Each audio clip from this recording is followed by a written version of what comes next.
একটা বালিশের cover change করতে হলো তাদেরকে টাকা দিতে হয়। আপনারা কি হসপিটালের কেউ আপনারা এরকম করতেছেন কেন? আমাকে বলে এই বেটি আমরা এখানে টাকা দিয়ে ঢুকছি, এমনি এমনি ঢুকি নাই, আমি টাকা তুলে যাব এখান থেকে। সিলেট ওসমানী মেডিকেলে দালালের দৌরাত্ম্য, প্রভাবশালীদের ছত্রছায়ায় বেপরোয়া টার্গেটে দূর থেকে আসা রোগীরা গ্রেফতার হলেও ছাড়া পেয়ে ফের হয়ে ওঠে সক্রিয়।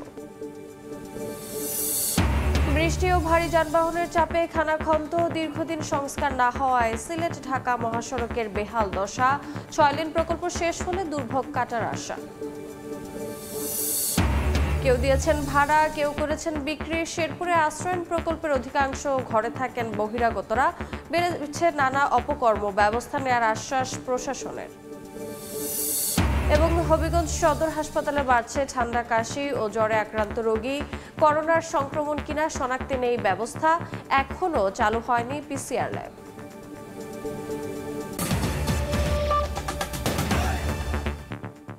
আমন্ত্রণ সময় সংবাদের নিয়মিত আয়োজন বিভাগীয় সময়ে। থাকছি সপ্তাহের 7 দিন ভিন্ন ভিন্ন বিভাগের সংবাদ নিয়ে। আজ থাকছে সিলেট ও ময়মনসিংহ বিভাগ, সঙ্গে আছি আমি রোজা চৌধুরী। ঘাপটি মেরে থাকা দালাল আর প্রতারক চক্রের জালে অনেকটাই বন্দী সিলেট ওসমানী মেডিকেলের চিকিৎসা ব্যবস্থা। দূর দূরান্ত থেকে আসা রোগী ও স্বজনরা চক্রের প্রধান টার্গেট। অ্যাম্বুলেন্স থেকে ট্রলিতে চেপে ওয়ার্ডে যেতেও স্টাফদের দিতে হচ্ছে টাকা। ঘটছে অহরহ চুরির ঘটনা। অন্যায়ের প্রতিবাদ করলে শিকার হতে হয় হেনস্থার। পুলিশের তালিকাভুক্ত দালাল ও চোর চক্র প্রভাবশালীদের ছত্রছায়ায় হয়ে উঠেছে বেপরোয়া। বহিরাগত মুক্ত হাসপাতাল গড়ার চেষ্টা চলছে বলে জানিয়েছেন পরিচালক আমিনুল ইসলামের রিপোর্ট। ছবি তুলেছেন দিগেন সিংহ।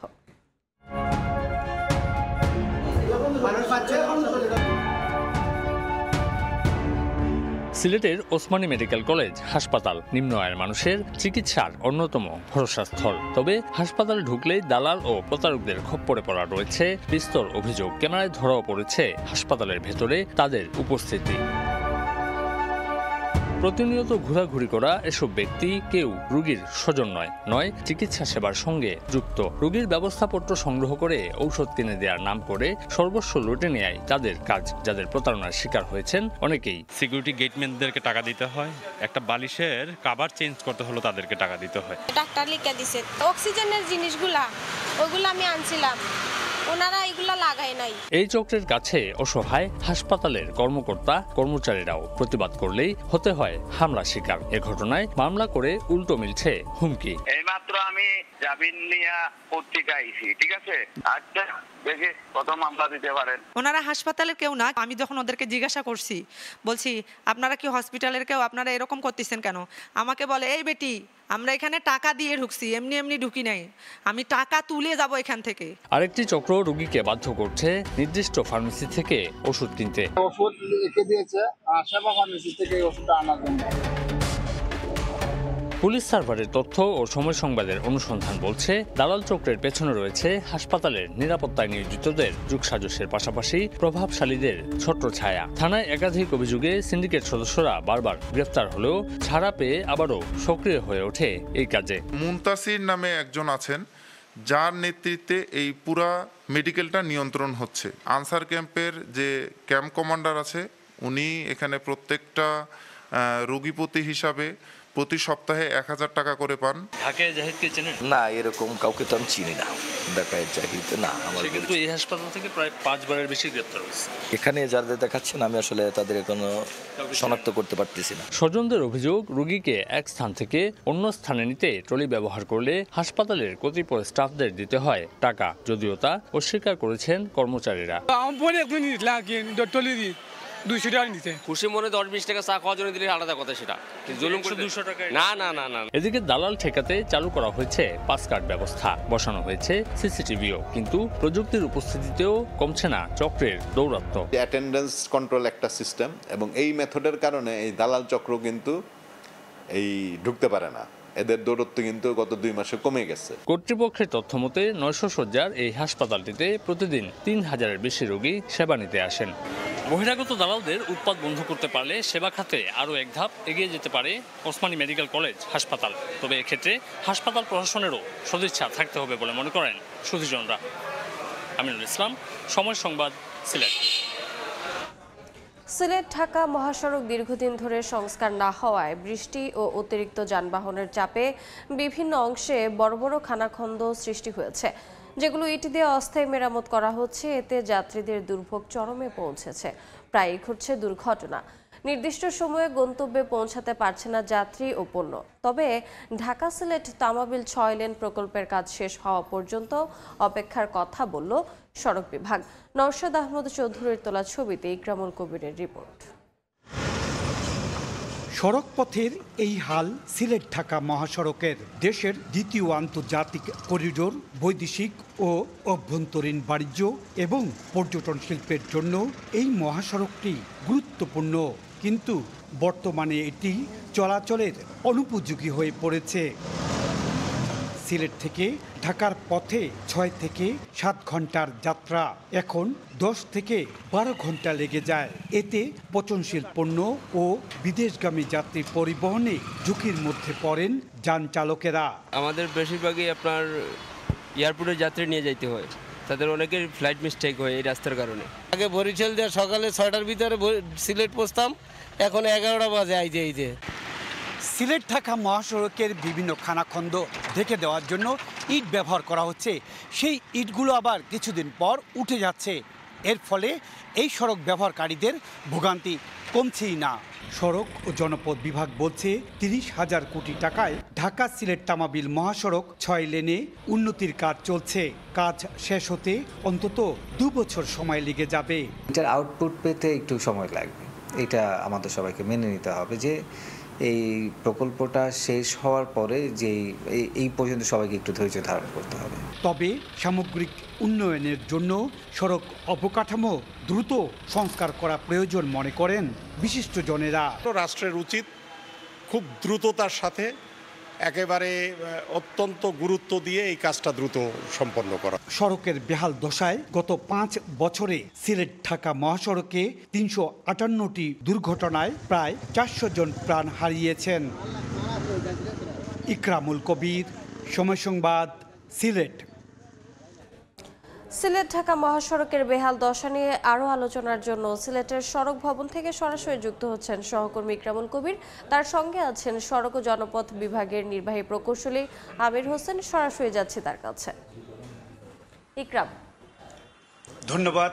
আমি এই মুহূর্তে আছি সিলেটের সড়ক ভবনে। আমার সাথে যুক্ত হয়েছেন সিলেটের সড়ক ও জনপথ বিভাগের নির্বাহী প্রকৌশলী আমির হোসেন। আমি আপনাকে ধন্যবাদ জানাচ্ছি এবং কৃতজ্ঞতা জানাচ্ছি আমার সাথে সংযুক্ত হওয়ার জন্য। আমাকে বলবেন, এই যে বেহাল দশা সিলেট ঢাকা জাতীয় মহাসড়কে, এই অবস্থা থেকে বা এই ভোগান্তি থেকে জনগণ কিভাবে একটু ভালো অবস্থা যেতে পারবে? প্রথমে আমি সময় টিভিকে ধন্যবাদ জানাচ্ছি আমাকে আমন্ত্রণ জানার জন্য, এবং সময় টিভির যারা দর্শকবৃন্দ আছে তাদেরকে ধন্যবাদ জানাচ্ছি। আর ঢাকা সিলেট, আপনারা জানেন ঢাকা সিলেট এখন একটি মহাপরিকল্পনার মাঝে দিয়ে যাচ্ছে, এবং ঢাকা সিলেট যে 209 কিলোমিটার আছে, সেই 209 কিলোমিটার প্রায় 16,918 কোটি টাকা ব্যয়ে একটি 4 লেন করার প্রকল্প গ্রহণ করা হয়েছে। তো আমরা যদি এইটার একটু পিছনের দিকে যাই, যে সিলেট অঞ্চলে প্রচুর বৃষ্টিপাত এবং ভারী গাড়ি চলাচল করছে, এবং সিলেট অঞ্চলে যে সড়ক ক্ষতিগ্রস্ততার যা যা উপকরণ দরকার সবই সিলেট অঞ্চলে রয়েছে, এবং সেটা সিলেট ঢাকা সিলেট রোডে সেটা রয়েছে, এই ক্ষতিকর প্রভাবগুলো রয়েছে। তো সেই কারণেই এই প্রকল্পটা কিন্তু গ্রহণ করার উদ্দেশ্য হচ্ছে এই ক্ষতিগ্রস্ততা থেকে কিভাবে আমরা দ্রুত বের হয়ে আসতে পারি। এখন আমাদের এই ধরনের প্রকল্প করতে কি ধরনের সময় লাগে, এটা যদি আমরা দেখি, আমাদের এর আগে ঢাকা চট্টগ্রাম হয়েছে, এর আগে ঢাকা রংপুর, ঢাকা ময়মনসিংহ হয়েছে। তো এই ধরনের প্রকল্প শেষ হতে প্রায় 4 বছরের মতো সময় লাগে, এবং নির্মাণকালীন সময়ে যেই ধরনের একটু যে যানজট বা সড়কের ক্ষতিগ্রস্ততা বৃদ্ধি পায়, এটা আমরা দেখেছি, আমাদের এক্সপিরিয়েন্স আছে। তো এখন এইটা থেকে আমরা যেই সমস্যাটা হচ্ছে, আগে যেখানে 5 ঘন্টায় যাওয়া যেত এখন বেশি সময় লাগছে, এইটা থেকে কিভাবে আমরা উত্তরণ পেতে পারি। তো এইটা হচ্ছে যে আমাদের নির্মাণকালীন সময়ে কিছুটা মিনিমাম রক্ষণাবেক্ষণ কিন্তু করা হয়, এবং যেই যানজটটা তৈরি হচ্ছে সেটা আপনারা জানেন, এটা 2 লেনের সড়ক, এবং এই 2 লেনের যে কোনো একটা লেন যদি বন্ধ হয়ে যায় তাহলে কিন্তু যানজট তৈরি হচ্ছে। কিন্তু আমাদের তো এই মাঝে দিয়েই কাজটা করতে হবে, এমন না যে এই 2 লেনের বাইরে গিয়ে আমরা নতুন লেন তৈরি করে আমরা কাজটা করতে পারছি। এবং যে সমস্ত জায়গায় নতুন স্ট্রাকচার তৈরি হচ্ছে, ব্রিজ কালভার তৈরি হচ্ছে, করছি সেই সমস্ত জায়গায় কিছুটা সাময়িক যে ভোগান্তি সেটা আমাদের স্বীকার করে নিতে হবে। সেক্ষেত্রে আমরা 6 লেন সিলেট ঢাকা 6 লেন যে কাজ হচ্ছে সেই কাজের ক্ষেত্রে জমি একোয়ারের ব্যাপারটা একটু কারণে বিলম্ব হচ্ছে। আমরা জানি যে সিলেট অঞ্চলের বা সিলেট জেলার যে জমি একোয়ার এখনো হচ্ছে না, এটি কোন পর্যায়ে আছে? জি, জমি অধিগ্রহণের যে প্রক্রিয়াটা এটা খুবই জটিল। আপনারা সবাই জানেন আমাদের এই ঢাকা সিলেটের যে মহাসড়কটা আছে এটাতে 7টি জেলা রয়েছে। আপনি নারায়ণগঞ্জ, নরসিংদী, কিশোরগঞ্জ, ব্রাহ্মণবাড়িয়া, মৌলভীবাজার, হবিগঞ্জ এবং সিলেট, এই 7টি জেলা। এই 7টি জেলার মাঝে প্রায় 40,000 কাঠার উপরে জমি কিন্তু আমাদের কিনতে হচ্ছে। তো আপনারা নিশ্চয়ই যারা ব্যক্তিগত জমির মালিক আছে তারা নিশ্চয়ই বুঝতে পারবেন এই জমি কেনাটা কতটা জটিল। আর যদি সেই দলিলপত্র বা জমির কাগজপত্র যদি পুরনো হয় তাহলে জটিলতা আরো বৃদ্ধি পায়।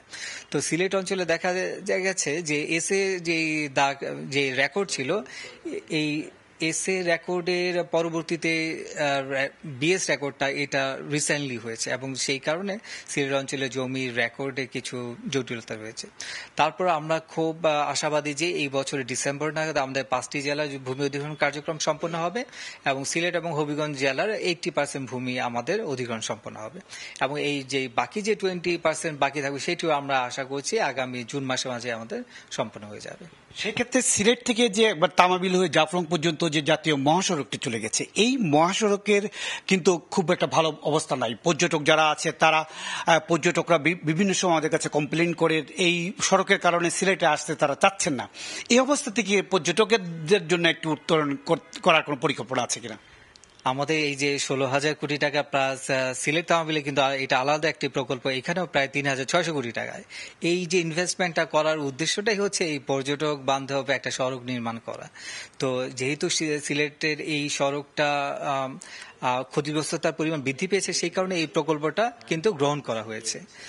তো আমাদের সেই নির্মাণকালীন সময়ে সেই সাময়িক অসুবিধাটা সবাইকে একটু মেনে নিতে হবে এবং এই ক্ষেত্রে প্রকল্প যারা বাস্তবায়নকারী কর্তৃপক্ষ আছেন তারা অবশ্যই সচেষ্ট হবেন কিভাবে এই লিমিটেশনের মাঝে থেকে এই ভোগান্তিটা আমরা কমায় নিয়ে আসতে পারি।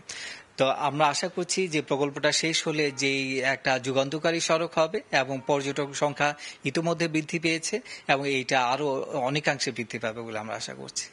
সেক্ষেত্রে সিলেট হচ্ছে কি দ্বিতীয় জাতীয় মহাসড়ক এবং আন্তর্জাতিক করিডোর আমরা যেটা বলে থাকি।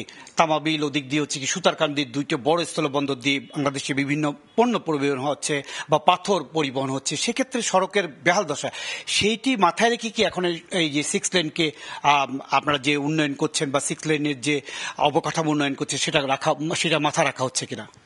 হ্যাঁ, অবশ্যই। সিলেটে যেই সিলেটে আপনারা জানেন এশিয়ান হাইওয়ে নেটওয়ার্কটা সিলেটের মাঝে দিয়ে করে প্রবেশ করেছে। আপনার যদি আরো রিজিওনাল যে করিডোরগুলো আমরা চিন্তা করি, বিমস করিডোর, সার্ক করিডোর এবং ভবিষ্যতে যে আমরা যদি মায়ানমার, থাইল্যান্ডের সাথে, চায়নার সাথে যদি করিডোরগুলো বিবেচনা করি তাহলে এই সিলেটকে ইম্পর্টেন্স অবশ্যই দিতে হবে। এবং শুধু এই কারণেই না, আপনি যদি প্রাকৃতিক সৌন্দর্যের কথা বলেন, যেটা পর্যটন নগরীর কথা বলেছেন, প্রাকৃতিক সম্পদের কথা বলেন, পাথর, গ্যাস, তেল, বিভিন্ন কারণে সিলেটের গুরুত্ব, অর্থনৈতিক গুরুত্ব অপরিসীম।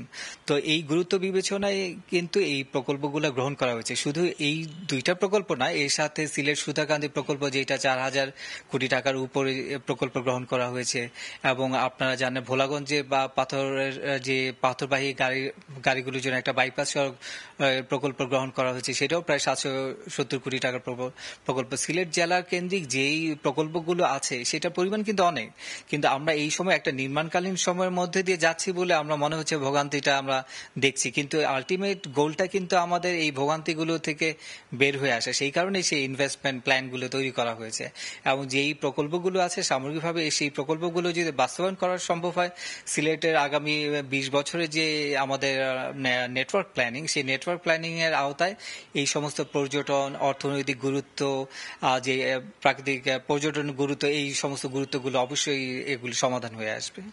সেক্ষেত্রে মহাসড়কে যে স্কেল বসানোর বিভিন্ন জায়গায় তৈরি হয়ে গেছে স্কেল, যেমন আমরা সুনামগঞ্জ রোডে দেখেছি বা বিভিন্ন জায়গায় শেরপুরে ওইখানেও দেখেছি, সেই স্কেলগুলো কবে নাগাদ চালু হবে এবং স্কেলগুলো চালু হলে কি সুবিধা হবে সড়কের? আমরা তো সবাই বুঝতে পারি যে অতিরিক্ত যা ভারবাহী যে ট্রাকগুলোর কারণে সড়কের ক্ষতিগ্রস্ততা বৃদ্ধি পায় এবং সেই ক্ষতিগ্রস্ততার পরিমাণটা সাধারণত অনেক গুণ হয়, যে 2 গুণ বৃদ্ধি পেলে প্রায় এটার 16 টাইমস এটার ক্ষতিগ্রস্ততা বৃদ্ধি পায়। তো এই সমস্ত জায়গাতে এই ট্রাকগুলো কিন্তু সিলেট থেকে অরিজিনেট হচ্ছে এবং এইটার ডেস্টিনেশন কিন্তু সারা বাংলাদেশে। তো যাতে সারা সিলেট সহ সারা বাংলাদেশের রাস্তাঘাটগুলো আমাদের যে ইনভেস্টমেন্টটা রিস্ক ফ্রি থাকে, ইনভেস্টমেন্টটা সিকিউর থাকে, সেই কারণে এই যে স্কেলগুলো বসানো। তো এই স্কেলগুলোর একটা যেটা জটিলতা হচ্ছে, আমাদের পাথরের কোয়ারি কিন্তু কয়েকটা জায়গায় এবং পোর্টটা কয়েকটা জায়গায়। এই পোর্টগুলো আমরা একসাথে, তাদের দাবি হচ্ছে, সিলেটবাসীর দাবি হচ্ছে একসাথে এই পোর্টগুলোতে স্কেলগুলো চালু করা। তাহলে এই স্কেলগুলো চালু করার সাথে সাথে পাথরের মূল্য বৃদ্ধি পাবে, পরিবহন খরচ বৃদ্ধি পাবে স্বাভাবিকভাবেই, কারণ যেই পাথরটা তারা 600 টন পাথর নিচ্ছে একটা ট্রাকে, সেটা আর নিতে পারবে না 2 এক্সেলে, তারা এটা কমায় নিয়ে আসতে হবে। সেই ক্ষেত্রে অবশ্যই পরিবহন ভাড়া বৃদ্ধি পাবে। এই সমস্ত বিবেচনায় আমাদের যে সমস্ত স্কেলগুলোকে আমরা একই স্ট্যান্ডার্ডে এবং একইভাবে আমরা চালু করতে চাচ্ছি এবং একই সাথে। তো এর মাঝে আমাদের কিছু স্কেল আমরা পর্যায়ক্রমিকভাবে চালু করব এবং এই ব্যাপারে প্রশাসনের সাথে আমাদের ইতিমধ্যে আলাপ হয়েছে এবং আমরা সেই আমাদের এক্সেল লোড নীতিমালাও আমাদের ইতিমধ্যে ফাইনাল হয়ে গেছে। তো এই বিষয়ে আমাদের আরো 2টা এক্সেল লোডের নির্মাণ কার্যক্রম চলছে। ঢাকা সিলেট প্রকল্পের আওতায় একটা স্কেল লোড হবে এবং সেই স্কেলগুলো আমরা চালু করতে পারলে আমাদের এই অতিরিক্ত যে ভারবাহী ট্রাকগুলো এটা হয়তো বা চলাচল করতে পারবে না এবং তখন সড়কের ক্ষতিগ্রস্ত বা রিস্কের জায়গা থেকে আমরা মিটিগেট করতে সমর্থ হব। আমরা দেখেছি অনেক জায়গায় খানাখন্দ আপনারা ইট বসিয়েছেন, সেই ইট না বসিয়ে সেখানে কি ঢালাই করা বা আপনাদের যে বিটুমিন দিয়ে সেই জায়গা সংস্কার করা কি যায় কিনা? আপনারা এইটুকু দেখেছেন যে ইট বসিয়ে আমরা করেছি। আপনারা মানে এইটা যদি আগের সিনারিওটা আমরা দেখি, যে সিলেটের বাম পাশটা সবসময় যে ভারী ট্রাক চলাচলের কারণে কিন্তু এইটা বিটুমিনাস রাস্তাটাও কিন্তু টেকসই ছিল না, বিশাল বিশাল হাম্প হয়ে যেত, মানে একটু উঁচু হয়ে যেত। এর ফলে কিন্তু সড়কের অ্যাক্সিডেন্টটা প্রচুর হতো। কিন্তু যখন এর পরবর্তীতে আমরা দেখলাম যে এই জায়গাগুলোতে আমরা যদি এইচপিপি সলিং করি, এটা হতে পারে যে এটার সিএনজি বা ছোট যেগুলো গাড়িগুলো আছে, যেটার শক অ্যাবজর্ভার গুলো মানে কম, অ্যাবজর্ভিং ক্যাপাসিটি কম, তাদের ক্ষেত্রে একটু সমস্যা, বাট ভারী গাড়িগুলো কিন্তু চলতে পারে এবং অ্যাক্সিডেন্টটা থেকে আমরা কিন্তু রেহাই পাচ্ছি। এবং আপনারা যদি রিসেন্ট যে ডেটাগুলো দেখেন, আমাদের সড়ক নিরাপত্তার ডেটাগুলো বা অ্যাক্সিডেন্টের ডেটাগুলো দেখেন, দেখবেন সিলেটের অ্যাক্সিডেন্ট কিন্তু আমরা প্রায় 50% নামে আনতে সমর্থ হয়েছি। ধন্যবাদ আপনাকে। শুনছিলেন সিলেটের সড়ক ও জনপথ বিভাগের নির্বাহী প্রকৌশলী আমির হোসেন বলছিলেন সিলেট এবং ঢাকা মহাসড়ক সহ সিলেটের জাতীয় মহাসড়কের যেই বিভিন্ন উন্নয়নের যে পরিকল্পনা তিনি শোনাচ্ছিলেন আমাদের, এবং এই উন্নয়ন পরিকল্পনা বাস্তবায়ন হলে শুধুমাত্র বাণিজ্যে, আন্তর্জাতিক বাণিজ্য বৃদ্ধি হবে না, সিলেটের পর্যটক যারা আছেন সিলেটের তাদেরও যাতায়াত অনেকটা সুবিধা হবে। মোটামুটি এই ছিল সিলেট সড়ক উন্নয়নের সবশেষ খবর। সরাসরি যুক্ত ছিলাম সিলেটে। দীর্ঘদিন সংস্কারের অভাবে চলাচলের অনুপযোগী হয়ে পড়েছে ময়মনসিংহের ত্রিশাল সেনবাড়ি সড়ক। খানাখন্দে ভরে গেছে 10 কিলোমিটার সড়কের বেশিরভাগ স্থান। প্রতিদিনই ঘটছে ছোট বড় দুর্ঘটনা। তবে সমস্যার সমাধানে প্রয়োজনীয় ব্যবস্থা নেওয়ার আশ্বাস সড়ক বিভাগের। ওবায়দুল হকের রিপোর্ট, ছবি তুলেছেন হোসেন আলী। খানাখন্দকে ভরা সড়ক, সামান্য বৃষ্টিতেই পানি কাদায় একাকার। ভাঙা এ সড়কে হেলে দুলে চলছে যানবাহন।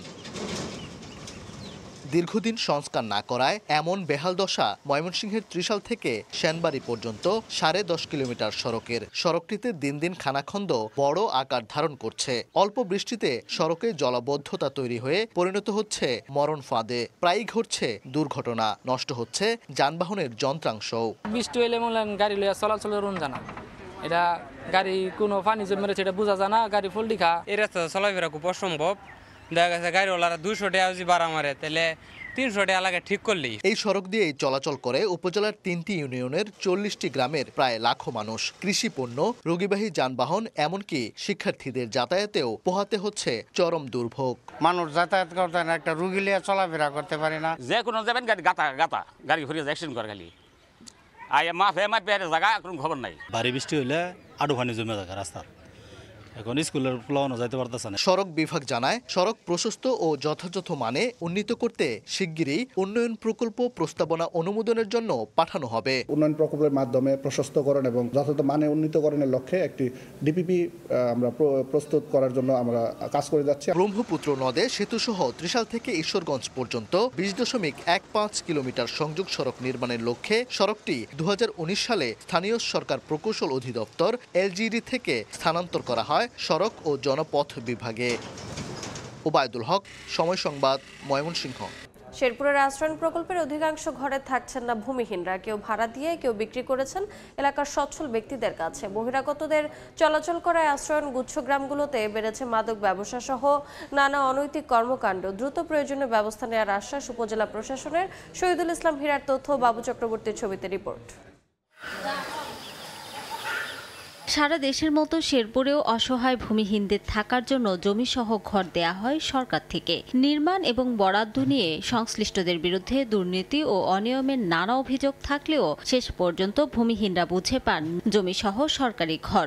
বরাদ্দ পেয়ে ওই স্বপ্নের ঘরে বসবাসও শুরু করেন তারা। স্থানীয়ভাবে কর্মসংস্থানের অভাবে বড় শহরগুলোতে পাড়ি জমান ঘরে থাকা অসহায় মানুষগুলো। শুধু শ্রীবর্দী নয়, জেলার অন্য এলাকার সরকারের দেয়া আশ্রয়ণ প্রকল্পের একই দশা। কর্মসংস্থানের খোঁজে শহরে পাড়ি জমানো সহ নানা অজুহাতে সরকারের দেয়া বাড়ি ছেড়ে অন্যত্র চলে গেছেন অনেকে। কেউ দিয়েছেন ভাড়া, আবার কেউ বা মোটা অঙ্কের টাকার বিনিময়ে করেছেন মালিকানা হস্তান্তর। অধিক সচ্ছল ব্যক্তিরা এখানে এসে নানা প্রকার অপকর্মেও যুক্ত হচ্ছেন।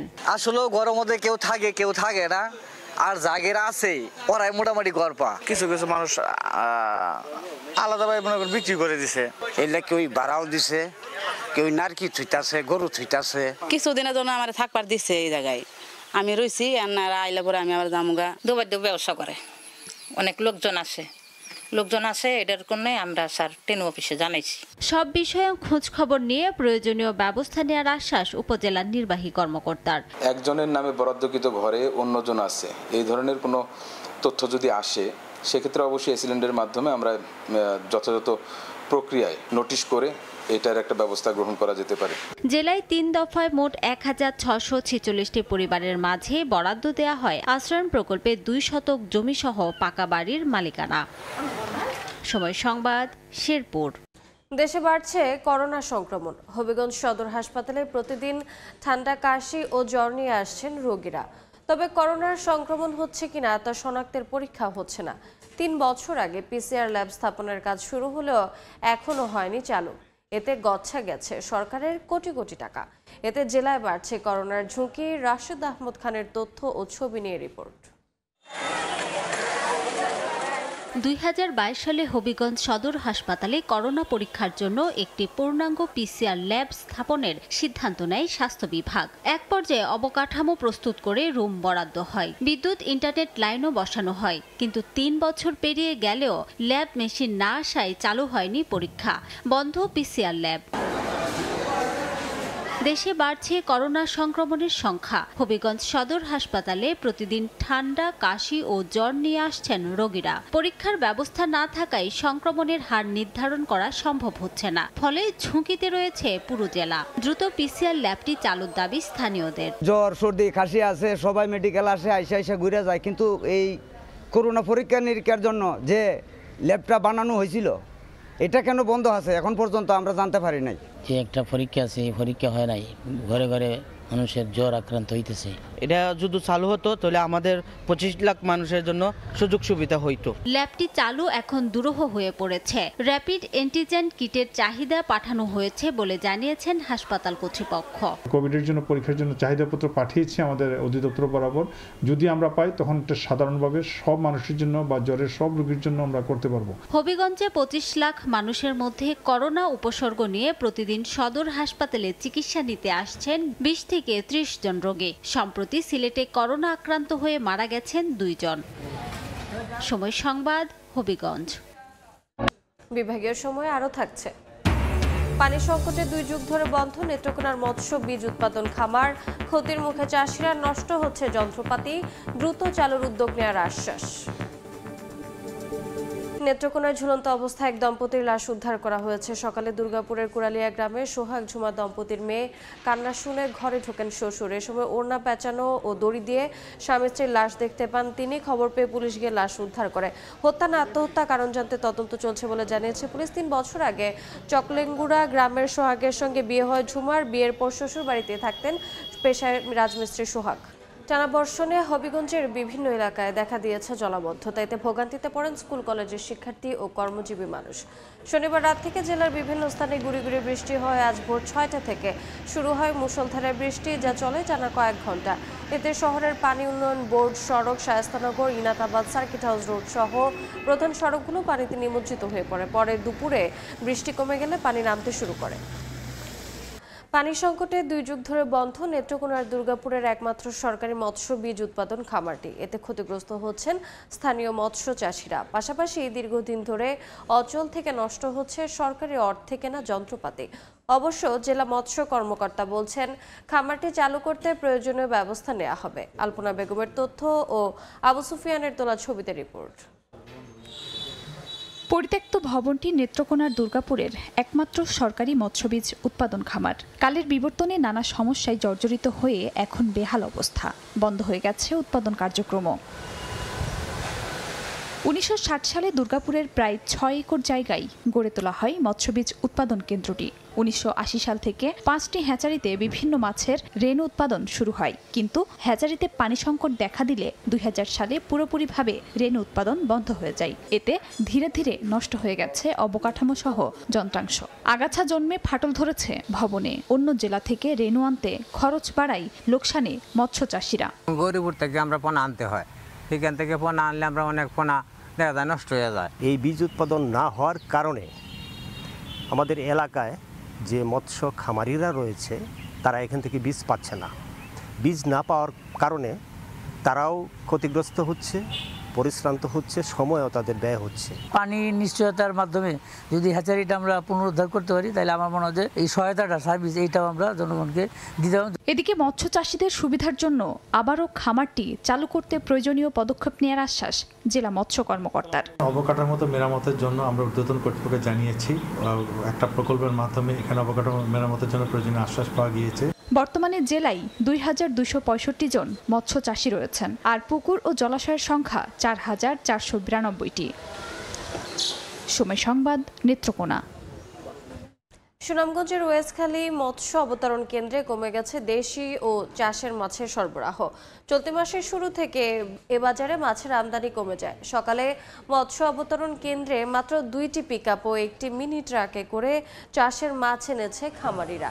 এতে করে খুচরা মাছ ব্যবসায়ীদের অনেকেই মাছ না পেয়ে খালি হাতে ফেরত যান। খামারিরা জানান, বন্যার ভয়ে পানি আসার আগেই পুকুরের মাছ বিক্রি করে ফেলায় ও হাওরের পানি কমে যাওয়ায় দেশীয় ও চাষের মাছের এ সংকট। তাই পুকুরের চাষের মাছ বিক্রি হচ্ছে উচ্চ মূল্যে। পাঙ্গাস, কই, শিং, মাগুর, মৃগেল, রুই সহ চাষের মাছের দাম কেজি প্রতি গড়ে 100 টাকা পর্যন্ত বেড়েছে। বিভাগীয় সময়ের শীর্ষ সংবাদগুলো জানিয়ে দিচ্ছে আরেকবার।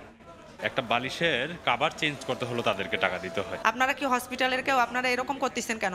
আমাকে বলে, এই বেটি আমরা এখানে টাকা দিয়ে ঢুকছি, এমনি এমনি ঢুকি নাই, আমি টাকা তুলে যাব এখান থেকে। সিলেট ওসমানী মেডিকেলে দালালের দৌরাত্ম্য, প্রভাবশালীদের ছত্রছায়ায় বেপরোয়া টার্গেটে দূর থেকে আসা রোগীরা গ্রেফতার হলেও ছাড়া পেয়ে ফের হয়ে ওঠে সক্রিয়। বৃষ্টি ও ভারী যানবাহনের চাপে খানাখন্দ, দীর্ঘদিন সংস্কার না হওয়ায় সিলেট ঢাকা মহাসড়কের বেহাল দশা। 6 লেন প্রকল্প শেষ হলে দুর্ভোগ কাটার আশা।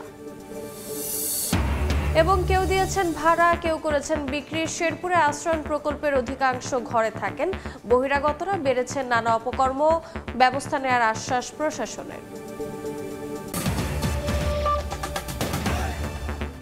এই ছিল বিভাগীয় সময়। আগামীকাল থাকবো বরিশাল বিভাগের আয়োজন নিয়ে। সঙ্গে থাকুন সময়ের।